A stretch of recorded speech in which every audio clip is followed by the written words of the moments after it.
Hey, what is going on? I got a quick question for you. How would it feel if you could automate your Instagram marketing? How would it feel if you could just take Instagram and turn it into an automatic sales machine for your business and whatever you got going on, all right? I'm going to show you how to do that. I've got an awesome interview lined up with my man Tyler Chartier.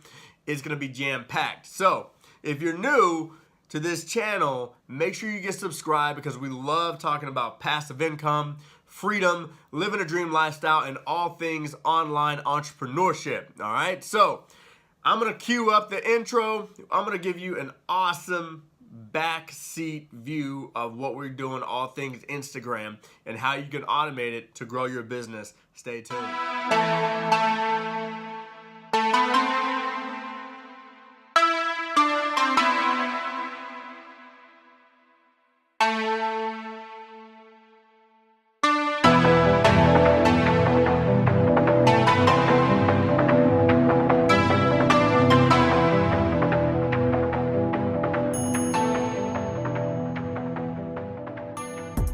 What is going on, everybody? Welcome to another episode of ILC TV.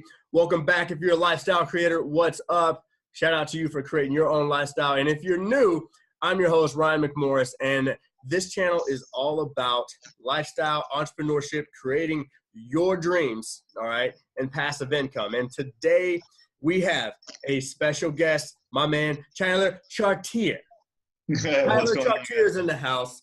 And we are talking Instagram today, my friends, all right? I know everyone's out there is just searching away. How can you grow your channel? How can you do all the stuff on Instagram? Instagram is so badass, and we're going to break it down for you in 3 easy steps today. So make sure you stay tuned because today we are going on and talking about how you can transform your Instagram into a lead generation machine, okay? We're going to be talking about how you can use Instagram to engage your audience better because nothing converts unless you're getting engagement, fam. All right. And 3, we're going to be breaking down some hashtag hacks. All right. So you can take your Instagram to a whole new level. And obviously the point is so you can build your business. Okay. So if you're ready, get your notes, get your pen, get all that stuff ready. Make sure you're subscribed to ILC TV. Okay. And let's get into it. Tyler, what's up, man? How you doing, dude? Sure. Hey, how you doing, man? Doing good. Thank you so much for having me on your podcast. That's awesome. Like you had mentioned, what I want to kind of cover today is going to be Instagram, how to monetize, how to get more traffic. I have a lot of frequently asked questions that I'm going to kind of cover during this as well. So hopefully I'll bring some knowledge to your followers and hopefully something that they can help to monetize their Instagram. Hell yeah, man. I love it, dude. I love it. Yo, so real quick, before we dive into all the IG stuff, man, I've always been curious, dude. Like, how long have you been like a online entrepreneur, digital marketer? Like, and what was your life like before, the good hair, and the clean beard and all the IG hacks, man? What was life like before, bro? All right, so I'll start it with my age and kind of who I am and a little bit about myself. So I'm 27 years old. Again, as you introduced me, my name is Tyler Joseph Chartier. I come from a super small town, actually, in Upper Michigan. We call it Lower Canada because it's really like the frozen tundra. But yeah, I grew up pretty typical life. My mother was a waitress. My father was a millwright, kind of got my start, just blue-collar work and stuff like that. And then I actually joined the Air Force. So that was really unique and pretty cool. So I spent 6 years in the Air Force, kind of traveled around. I spent 1 year in Korea, 2 over in Germany, traveled over kind of both continents. And then I found myself here in Utah. And that was super interesting because, with each new place that I went, it was a completely different culture. And when I came to Utah, I don't know if you know this, but it's actually the capital for multi-level marketing and network companies in the entire country. So, I started to kind of see people having success around me. And, at this time I was still active duty Air Force. And I kind of started looking at a couple of different online business models, side incomes, as people often call them, or side hustles, while I was still active duty. And now I think 3 years I'll be celebrating in April that I've actually been incorporated and been full-time employed for myself. So it's been, hey, thank you. Yeah, it's been a heck of a ride for sure, but I wouldn't change it for the world, man. Even with, the inconsistencies, how it goes with entrepreneurship and stuff. even with all of that, man, there's nothing better or no greater feeling than when you put food on the table for your family with something that you can actually produce. I think that's super cool. So entrepreneurship, super rewarding. And to answer your question in short, 3 years is how long I've been in business. So dude, that's what's up, man. That's what's up. So what pushed you to be like, all right, Instagram is like my jam? Like, and like, how'd you know? Because I know a lot of us, as we get into being an entrepreneur, like we have to do stuff and maybe it's the wrong thing for us. So like, did you find out quick that like Instagram was just like the thing that you were just like really, really good at? Or did you have to go through a few different things to like be like, this is cool, but like, it's not lighting me on fire yet? Yeah. Yeah, I had a couple of startup companies that were startup a couple of months and then they would kind of fail. I kind of dabbled in drop shipping. I dabbled in a couple of other kind of wholesale to retail type business models. And really over that, I would say year of kind of like testing and stuff, during that year of testing, I spent a lot of money or, wasted a lot of money, if you will, but I was educating myself. And I felt like that was the most important thing because separating from the military, I really had two crossroads, right? And one was go to school, kind of join into, the daily 9 to 5, maybe a corporate job, or, take the seller path and kind of put all my eggs in the basket and join the entrepreneurial race. So at that point, I was still kind of trying things. I really didn't know what direction I wanted to go into and stuff. But every single business model that I was involved in, it continued to bring me back to the same thing, and that was social media, right? And I just became obsessed with social media, not necessarily Instagram, but the power of connectivity via the social platforms. I just became obsessed with it. I was like, wait, what do you mean I can, source from this country and sell to somebody in that country and make money without ever even holding a product? Or, it was just super cool to me. So Instagram became more and more prevalent in my life, I'd say about a year and a half ago. I started to kind of see how things were developing, how powerful the platform was, how much it was growing, how people were monetizing, and ultimately how easy it was as a social platform to monetize. I mean, it's unlimited an unlimited traffic source. And one of the things that you said we're going to cover is hashtags. And that's really where I kind of found the bread and the butter of, growing and monetizing an Instagram account is utilizing quality hashtags. So I'll cover that when we're ready for it. But, yeah, it's been a heck of a roller coaster, but it's just so cool because with each business, starting on, and I still continue to have my hand in other things, especially always centralized around Instagram. But even as you talk about Instagram as a place to monetize or as like a business model, there's thousands of business models within that one specific business model. And that's what's cool is, my value ladder or value stack, it literally expands every single day because I'm finding more and more things that I can help businesses to further, bring them a bottom line. So it's pretty cool, man. No, that's what's up, dude. That's what's up, man. So one point that I want to touch on, because I know you're like, hey, man, I kind of went through this moment where I kind of felt like I was wasting money, but I really wasn't. Yeah. I think that's a huge note to stop on because you're never really wasting money. Like if you're bought in, you're like really sold on going the distance as an entrepreneur, no matter what you do, you're never really wasting money. And I think that's a big mindset shift because I know I went through it where I was in this place of all right, I don't want to waste money. I don't want to waste money. I don't want to.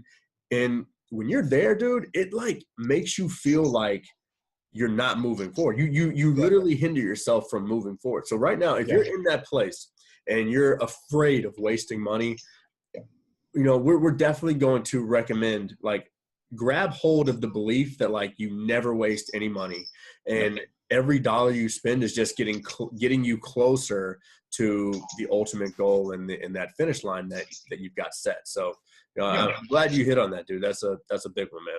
Yeah, and I want to actually kind of caveat that too, because one of the changes, I guess, it was a psychology change that I made was when I started looking at my mistakes as learning and paying my dues, if you will, versus just experiencing it and oh, woe is me, I'm losing money, I'm whatever, because money is easy come, easy go, especially as an entrepreneur. Right. But when you truly invest in something, the education that you get from being blood, sweat, and tears in this one thing, that's life education. That's what you're going to get moving forward to other businesses and other things that you do in your life. So I think that's important for sure. Oh, definitely. It's going to make a huge difference in your journey as an entrepreneur. All right. Yeah. So I know everyone's waiting, man. Let's dig in. Like, so what's the first thing? What's the first thing when it comes to growing your audience and actually building your business through Instagram? Like where do we got to start? Like what are some mistakes that are being made? Like what's being missed?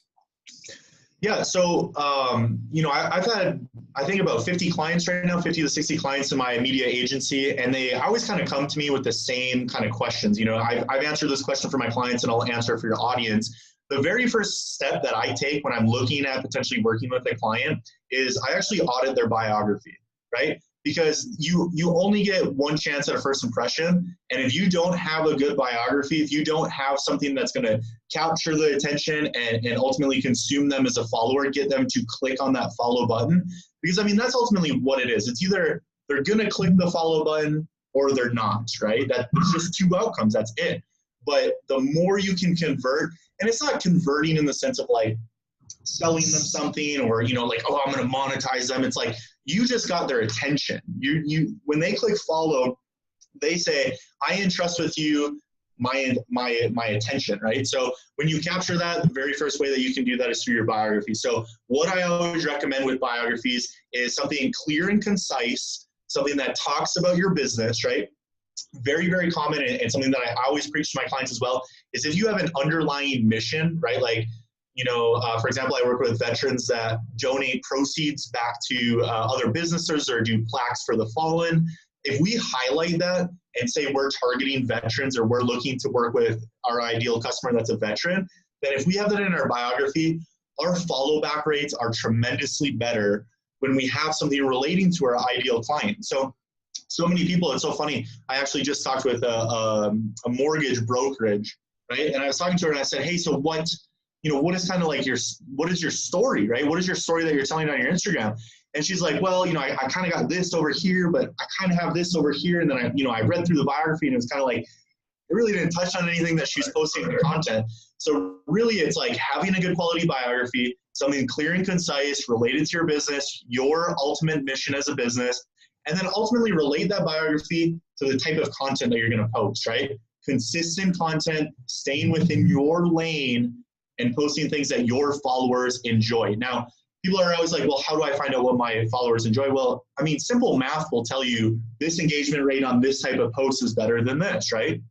And like, once you start to develop patterns and you see what they like, especially on Instagram, this may not be true on every social platform, but Instagram specifically is so like centralized around aesthetics that it's nauseating, right? If you have a good color scheme, if you have good, a schema in terms of content, you will be successful. If you don't, maybe that's something that you kind of implement instantly. Now, consistent content, going in the right direction all of the time, and ultimately mimicking what is in your biography. Yo, thanks for tuning in to Intentional Lifestyle Radio. If you're enjoying this episode, make sure you subscribe. And snap a quick pic of this episode and tag us on IG at ILC University. Plus, catch our training videos on YouTube at ilctv.com. All right, let's get back to the episode. No, I like it, dude. I like that a lot, man. And one of the things you touched on with the biography audit, which I want to touch on real quick, is because you said you're fighting for attention. You're not fighting for sales. And one of the quotes that we live by, man, is you're not fighting for your customers' money. You're fighting for their attention. And with the way social media works today, like that has never been more true. So with only one link that you can use in Instagram biography type thing, like you see a lot of people making the mistake of like sending someone direct to an order now page. And so what do you recommend typically because again, your awareness on Instagram, right? Mm-hmm. Yeah. So there's a common philosophy that I follow and that I urge my clients to follow as well. And that's Gary Vaynerchuk's jab, jab, jab, left hook, right? That's very true, especially like your conversion on an Instagram follower should not be within 24 to 48 hours. It should be within a month, 2 months, 6 months. But that's okay, because if every single day you're taking a massive effort to gain new followers, kind of fill that pipeline, if you will, then in 6 months, now you have a monetizing following that you're continually kind of churning the wheel, if you will. Now that only goes with if you're, producing new content, producing good quality, products and things of that nature. But your initial question was, how do you kind of gather that attention and then ultimately potentially monetize, right? Again, the very first thing is be realistic about your expectations, right? So give it 6 months of a follower from doesn't know who you are to now purchasing client, right?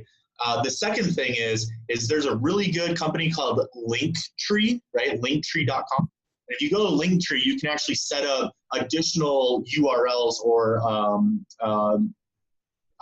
places, clickable URLs within your biography. Now, the way that I see people utilizing these the most efficiently and effectively is actually utilizing this as their lead magnet storage to then bring them into their sales ecosystem. Because, Instagram is a great tool, but you're not always going to convert the client or the follower on Instagram. You may do it in your email series. You may do it in your Facebook group. You may do it who knows where. If you have a good sales ecosystem, it doesn't matter as long as they're converting and then you're fulfilling the contract or the fulfillment. So that's something that's important to know as well. I find that what we do for some of our clients is we utilize what's called a soft call to action, right? A hard call to action is going to be like, hey, follower, purchase this product, right? That's just boom, boom, this is what it is. A soft call to action is like, hey, follower, visit my YouTube channel for additional information. Right. Because what you just said is you didn't just touch them once, you touched them twice, and now additionally on 2 different social platforms. If they're willing to go from Instagram to YouTube to other locations, chances are they're going to go to your website and they're going to convert a product. So that's important to know as well. No, I like that a lot, dude. And, we see people that, again, they found out about Linktree and then they put 100 links in their Linktree, right? And it's yeah. So how many links do you suggest putting in your Linktree? Sure. It really depends on the business model. If you're only solely doing something and selling digital products, then 5 tops. But if for example, you're a realtor or maybe a niche like that, you don't want to blast out a bunch of random stuff. You want one good quality lead magnet, maybe 2, 3, maybe tops. Now, I have a client, for example, that is in the survival niche, and he sells survival type products. So solar generators, survival type food and stuff like that. And I've constantly told this guy, dude, if you put out the top 10 survival tips or whatever, and then linked it to your products, this is how you're going to drive massive traffic. But it really depends on the business model. And I think that a lot of people, they do get carried away with more is better, but quality over quantity for sure in a matter like this. Right. For sure, man. I dig it. Yeah. All right, man. So I love that advice, dude, because that is huge. It's so simple, right? Yeah. But we tend to overcomplicate it and we don't realize what it's doing to a potential person, a potential customer, a potential follower or super fan. Yeah. Yeah. I like it, man. So what's next? I mean, so now that someone's come to they've come to my profile, maybe they're a follower, maybe they've, they just kind of hang around. I don't know. But what's next in that IG process of actually building that following and increasing that engagement? Yeah. So again, there's kind of a lot of different ways to build an engaging following. It really depends on what is your strongest source of monetization, right? What is your strongest channel? When you push them through YouTube, for example, do they convert 80% versus pushing them through a Facebook, and they're converting at a lower percent? Where are you looking to get your traffic? In my opinion, that's the most important, because Instagram plays a very interesting role, right? Because it is a more creative versus more businessy type platform.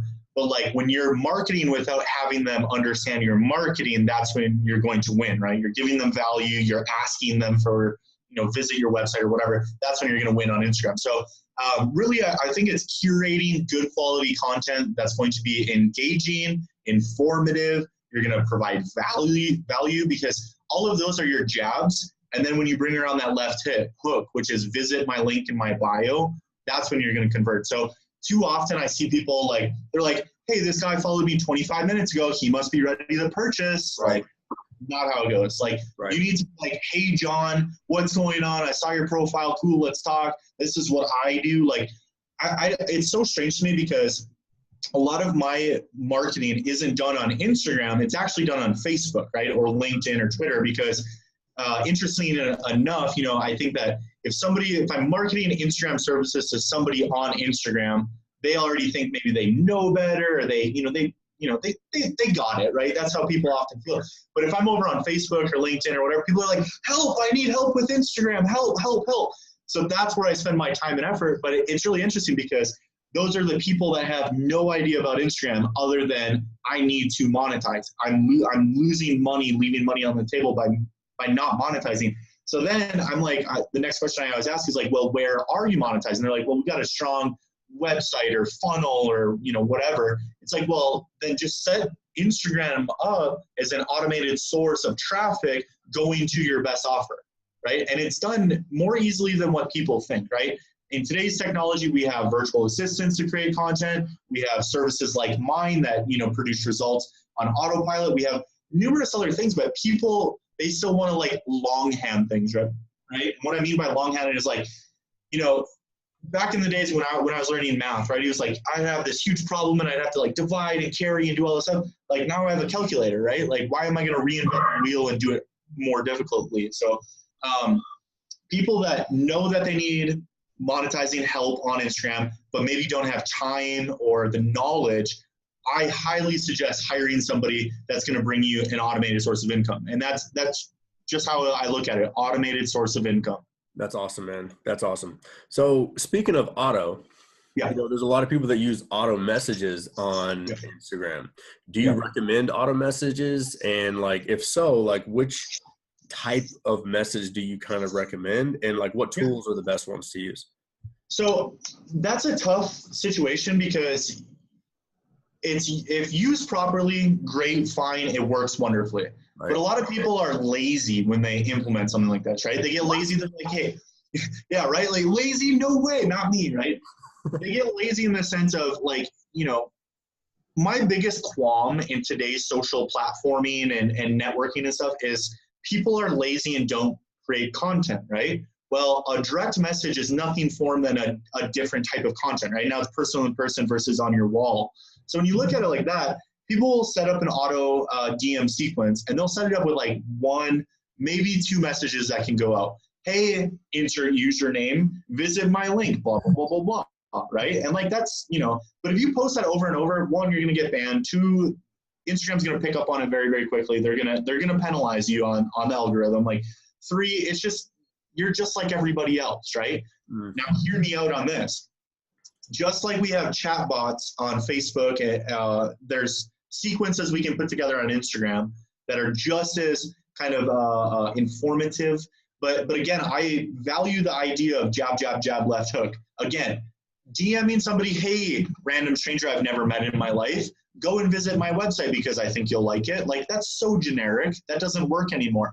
But if you're like, hey, I saw your third picture from the bottom left had this, I think that my product can help you with that. Like now that person's gonna be like, like maybe I should give that website a look.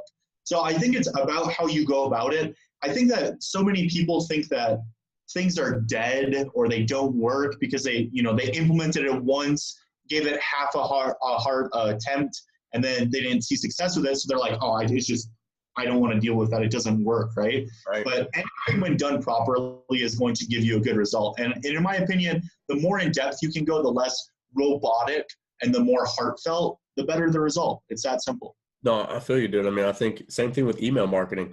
Most people that are jabbering out there that say email marketing is dead, like the same people that don't know how to build an email list. Yeah, very true. Well, and here's what's crazy about like an email list, right? Like, especially when you dissect the offer that you have within your email list, right? If it's undervalued, but you over deliver, you're charging less than what it's actually worth, right? Like similar to how I kind of like to do business with my offers. If you're providing something like that, oftentimes people will buy on the relationship you build via that email sequence or via that DM sequence, right? So a lot of people, and this is fantastic, I absolutely love this, but because I'm a veteran, I've gotten so many veterans to purchase, not because of the service is secondary, third, like that's great, but they purchase from me because they are also a veteran supporting veterans. And like, that's relationship. My offer is like, yes, it's great, but that didn't even like really cross their mind. They bought it from me, and that's your know, like, trust series. That's going to be your, informative product series, things of that nature. So yeah, I definitely agree. Too many people try to, replicate an email series maybe that they get within their own email, and it's like super complex, and they talk about like all these crazy topics when it's like, no, just talk about like your product, like who you are and what you're good at, and that's it. No, I love it, dude. I mean, and it's once you get it though. I mean, and no, it can take some time to like grasp that, because I know how bad you want to create success right now. Know how bad you want to get a result yesterday, the week of before last week's holiday. I mean, look, we get it. We absolutely get it. But that laziness is one that we can really transition into the next thing, because I know how easy it can be to get lazy with the hashtags. Yeah. So is laziness one of those things where when people are trying to do hashtags, do you see laziness come up as like one of the key factors of like, yo, this is why your hashtags aren't doing any damn good, because you're just not simply doing the research? Well, the first one is education. People think what is true is not, and what is not is true, right? And what I mean by that is people think, for example, if you're in the fitness niche, right, and you use hashtag fitness, if there's 239 million posts in that, divide that by how long Instagram has had hashtags, roughly 5 years. Like, you can start to get a daily average post value, DAPV, right? And if there's ridiculous amounts of posts in that, you're never going to gain anything from that, right? Never. Now, this is what I always say. This is my analogy, and I think this will help your viewers kind of understand this, right? When you start viewing hashtags like online digital billboards, you'll start to understand how to effectively use them, right? So let's say we're driving by on a highway and we're super hungry, right? Like we're like, oh man, a burger sounds good. If you see a billboard as you're driving on the highway for a super juicy, good burger, before you know it, you may take that exit, you may be in that restaurant, you may be eating a burger. That's what we're trying to do online. So the digital billboards are putting them in places that are actually going to get attention, and more importantly, attention from your ideal follower, right, or your ideal potential client. Now, there's a couple of rules of thumb that I like to use for this, right? The first one being, if you are under 100,000 followers on your account, use posts that have under 60,000 total posts. That's it, right? That's it. So, for example, if you're under 100,000 posts, 100,000 followers, do not use hashtag network marketing. It will not get you a single thing. Network marketing has 69 million posts. Again, divide that over 6 years. You start to see that it's like, 2,000, 3,000, 5,000 posts per day. That's not going to get you anywhere. Now, if you have over 100,000 posts, chances are you're probably not watching a video on how to further monetize or grow your Instagram. But that's when the game changes, because then it's acceptable to post on those higher, because then you get traction and stuff. And this all works within the Instagram algorithm, right? It's an understanding of how the algorithm works within your posting structures and stuff like that. The second thing is, and this is important as well, is if you are in, for example, hashtag network marketing, right? Or if you are a network marketer, find something that's related to network marketing, but not so generic that everybody's using it, right? Again, it goes back to thinking creatively, doing your research, and ultimately the education, which I'm now giving everybody. So it really does come down to laziness, because on some of my higher ticket offers that I offer for my clients, again, I sell back, first and foremost, time to my clients. I sell back time, right? I always tell people this, I'm in the business of selling time, right? Because everyone knows Instagram needs to be monetized. They know maybe how to do it, but they don't have the time to do it. So I sell back time to my client. Now, the second thing that I sell back is doing the hashtag research. Now, it's not particularly difficult to find hashtags that are relevant, right? You go to hashtag network marketing, start to break it down a little bit. Hashtag networking with Chris. Well, it has 3,000 posts. This guy named Chris that, this is how you break into other people's networks and ultimately get traffic in these online billboards. So like, it just really comes down to understanding like how to use hashtags effectively, and more importantly, what hashtags to use. Now, the other most frequently common question that I get asked is, how many hashtags do I use, right? Now, this is, again, a tricky situation, because you want to use the max allotted, right, which is 30. You want to use 30 because with each post you're putting up, 31 billboards, right? 30 to your hashtags, 1 to your wall, right? But if you can really, really, really get in depth and really sink your teeth into utilizing the strategies to find hashtags and research, I mean, if you have 10,000 hashtags that are super good to use, that are relevant and, you know, under 60,000 meets the criteria, then rotate through them at 30 per post, and you're going to really start to see your account gain some traction, because that's the most important thing about understanding Instagram is it's like the algorithm is based on momentum. It's kind of like taking a snowball and pushing it down a hill.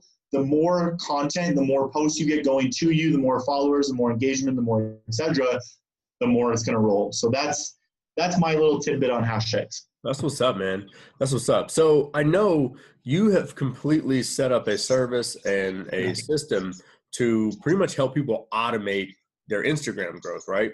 Exactly. So how can they find that, and kind of tell us a little bit more about that? Because I know it's something that we've used in the past. We enjoyed it with you. It's something that you've helped a ton of people use. So for the person out there that's looking to say, okay, like, I get it, but like, I need some help. You know, the person that's on Facebook or on a podcast being like, I need help on YouTube. Help me, Tyler, help me. Like, how does this, because I mean, this is like straight out of Tyler's brain. Like, how the system that you created, like, how can people find out more about this, and what exactly does it do? Yeah, for sure.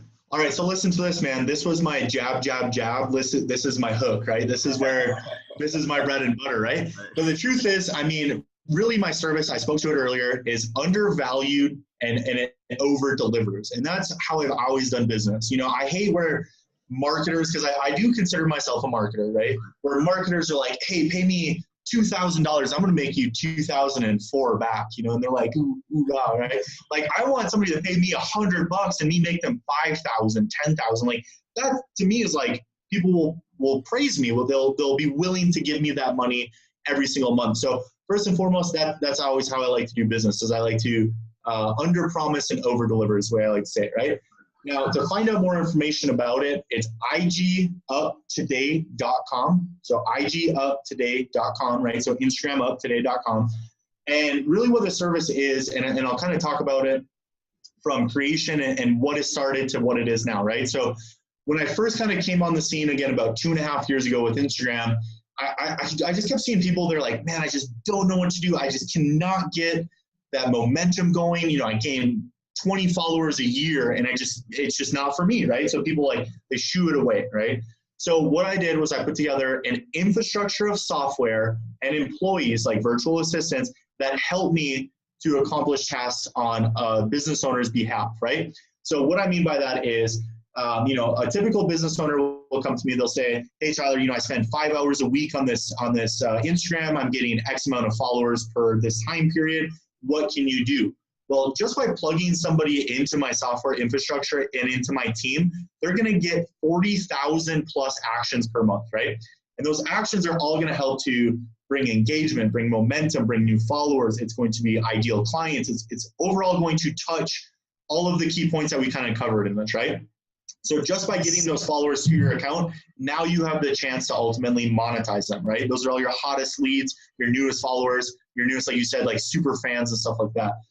So that's really what it is in a nutshell, is a software infrastructure and my team in place to help accomplish tasks for business owners without them even having to touch anything, right? Because back I had mentioned, what I sell to business owners is always time. I always give them time back, right? The secondary is that I bring them results on Instagram. That's great. That's whatever. But if somebody comes to me and they say, Tyler, I'm spending 5 hours, 10 hours, 20 hours a week on Instagram, and this is my return.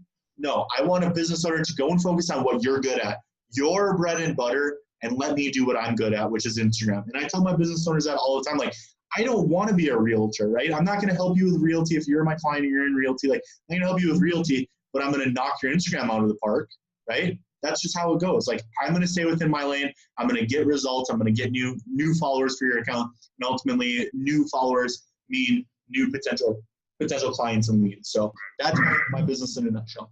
So before we wrap up, so because that I mean, to me, that, like, for somebody like me, for somebody like what we do, and for probably a lot of the listeners out there, that probably sounds absolutely amazing. However, there's probably a couple people out there that maybe their message isn't quite as clear, crisp. Yeah. Maybe their brand isn't quite as concise. Maybe they don't have a way to necessarily monetize other than like starting a conversation. Because maybe their website isn't really up to date. Maybe they don't have a funnel. Maybe they don't have a lot of stuff. Like, is it for that person, or what do you suggest for the person that's kind of in that position? Like, yeah.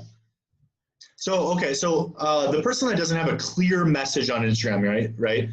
To me, that speaks to not understanding clearly what it is that you're selling, right? Or what you're monetizing on. Because at the end of the day, the reason why everybody is on here watching or listening on your podcast is because they want something that's going to increase their bottom line, right? That's always what it comes down to. Now, that doesn't have to be done in a snarky way. That doesn't need to be done in a deceitful manner. But at the end of the day, if you believe in your product and you believe in it as a product or a service, then you should be able to talk about it and how it can help business owners, right? So the clear message to me, it instantly speaks to the fact that somebody doesn't clearly understand what they're selling yet or what their business model is yet, right? Now, the following that you have here, it could be people that are still kind of starting off. They don't know, should they be a network marketer? Should they look in drop shipping? Amazon FBA looks cool, right? Like they don't really know where to go yet. But my advice to those people is, first and foremost, find something that you're passionate about. Because if you're not passionate about it, all the money in the world isn't going to change that. You still wake up and you don't want to go to work, right? The next thing is find something that you're good at, right? I've tried a lot of things and I was like, oh man, I'm passionate about it, right? I love playing basketball. I'm not going to go be a professional basketball player, right? I just know that that's not in the cards for me. But with that being said, try your hand at different things, see what you enjoy. And I think when you kind of understand yourself and your business more, your brand message will start to come across more clearly. Now, with that, I want to caveat, again, all of the things that we talked about earlier. Instagram is aesthetic based. You need to have good color schemes, good quality content. All of that still plays true. But if you're truly and I've ran into people like this, and honestly, I always say my business model or my service, is for any business owner, but you have to be a business owner. You can't be in a startup phase. You can't just kind of be dabbling still. You have to have something that I can drive traffic to that's going to ultimately convert and pay you something, right? So that's the most important thing. And we had kind of talked about a while ago, we were talking about, well, what about the person that's coming on and listening to this podcast or this video that doesn't really know what they want to do yet? How do they kind of find what they want to do? Yeah, man, it comes down to solely just trying things. You have to try it. You just have to. Network marketing. I tried my hand in network marketing. It was not for me. Could I be good at it now? Maybe, yeah, if I put my heart and soul in it. But at the time, it wasn't good for me. And thank goodness for that, because now I do have something that I love. I love Instagram. Making a full-time income off of Instagram is living to my wildest dreams. So that's just my advice is be patient, be understanding that the first thing you do will not be your last. I can guarantee it. I've actually talked to a lot of entrepreneurs about this. And I asked them and I'd be curious, I'm going to push this question back to you. I think I've had probably, if I counted them up, at least 8 business models that I've had for at least 3 months that I put my efforts into, full heart and soul, blood, sweat, and tears. How many business models have you had? God. Is it more than 10? It's probably around 8 or 10, same thing. Right. But right. I wholeheartedly agree with you, dude. I mean, if you don't try anything, how will you figure out what you like or don't like? You know what I mean? And, if you don't speak up, I think especially on Instagram, because should you go into an account saying hey, I could always delete this one day? Probably not. You can, but at the end of the day, as an entrepreneur, at the end of the day, I truly think that the principle of not holding on to everything, you know what I mean? Is the principle of not being attached. I think disattachment, and Deepak Chopra always talked about this on some spiritual deepness, you know what I mean? But your ability to not be attached to an outcome, not be attached to this account, not be attached to this income stream, not be attached to this model, not be attached, because even though it may be great for you right now, if you're willing to not be attached to it, then that means you can grab onto something better and bigger as they come. But as soon as if I say, you know what, I made $1 million in this business model and I get attached to that, then I immediately lose the ability to make 10 million in another or 100 million in another. Yeah. You know what I mean? So I think that what you hit on there gives me goosebumps because it's like that kind of puts a cherry on this whole thing, dude. Well, let me tell you about this, man. So one of the business models that I had that was a failed business model, right? It was fresh out of the military. I was still like blue as the day is long. You know, I was just military person. Yeah. And I put 100 hours a week for 6 months into a business model that failed, right? That I'm talking about just thousands of hours could be viewed as wasted, right? But during that, man, like I experienced things. I went to networking events. I talked with some of the highest players within this business niche. It was in the cannabis industry, talking to some of the most elite of elite cannabis investors. And I was only in it for 6 months, you know, and I felt like but, you know, long story short, I wasn't the CEO. I was a founder. Things kind of went sideways and stuff. But it was crazy because literally, like, let's say like November 6th, the day that the cannabis company crashed, November 7th, I woke up and immediately began a new company. Immediately. I didn't miss a beat because at the end of the day, man, I was like, I don't care if it's this, if it's that, if it's this, I'm going to do it. And that's what so many people lack is like, you know, some people think it derives from, you know, confidence. They think, oh, I don't have enough confidence. No, it's sheer fortitude. At the end of the day, like entrepreneurship, it gets messy. If you're a business owner watching this, you know, you can relate. Some days are sleepless nights. Some days are early mornings. Some days you miss family time. You miss friendship time. You miss all these things until you don't have to anymore, right? Until you're a business owner where you make your own schedule. And that's one of the most important things that I kind of wanted to talk about as well was security within a business model, like clears a cloud of confusion, right? So like what I mean by that is like, until I was full-time with my business or in my Instagram social media management agency, right? Like until I was full-time with it and I was still having to source my income from other things and do other things, you know, like I was like indebted to my client. Like I needed to sign clients now or my lights are going to turn off. You know what I mean? And that's a pressure. But when you get past that, and it doesn't have to be like, now you can drive a Ferrari, now you're past it. No, it's like, now that you're past it where you're literally living a decent lifestyle or at least not having to go without things. Once you hit that level, that is like the true security of an entrepreneurship because now it's like, well, no matter what I do, I got a little bit of money built up. And, you know, I was very fortunate. I hit that pretty early on because I kind of made some good choices. But like I deal with people every single day and even some of my business owners that, you know, like fortunately they pay me a little amount and they get a good return. But a lot of business owners are like, Tyler, like I need you to really be part of saving me to make more, you know, money and income. And like, that's not my position. And those are the clients that, you know, I prefer not to work with. Now, with that being said though, and this is more importantly, not for me to convert a sale, but for your viewers to kind of hear this, you know, like no matter what it is, like you hear the cliches all the time, like you bucked off the horse, get back on, like, you know, that you just have to do it. You have to one day wake up and say like, this is what I'm going to do by all means necessary. And if you're not willing to do that, maybe you're not an entrepreneur and that's okay. Some people aren't, but if you're willing to do it, you just have to do it, man. Dude, I feel you 1,000% away, my man. Tyler Chartier, my friends. Yes, sir. So we got the website. It is iguptoday.com. Okay. Yes, make sure you go there now so you can get started and get your IG automated. Okay. Yeah. The show notes for this episode are going to be at ilcuniversity.com/IG secrets. So if you want to get the notes on everything that Tyler dropped today, all the little insights and everything like that, make sure you head over to ilcuniversity.com/IG secrets. Yo, my man. I'm so pumped up you were able to get on this show. We're definitely going to have you back again, bro, because I know we got plenty more to talk about. So, yo, man, I appreciate you coming by, man, and helping us with IG today, bro. Yeah. Hey, you know, thank you so much for having me. Like you said, I will definitely have to be on here again. I look forward to the big things that you're doing as well. You know, we kind of talked off camera about what you're putting together, and I wanted to say this on camera because what you are doing, I think is really going to work, and it's an incredible experience that you bring into your followers. So, for all of those ILC visitors, keep an eye on what Ryan's putting together and what's going on at ILC. And man, thank you so much for everything. Yeah, man, for sure, brother. Until next time, my man.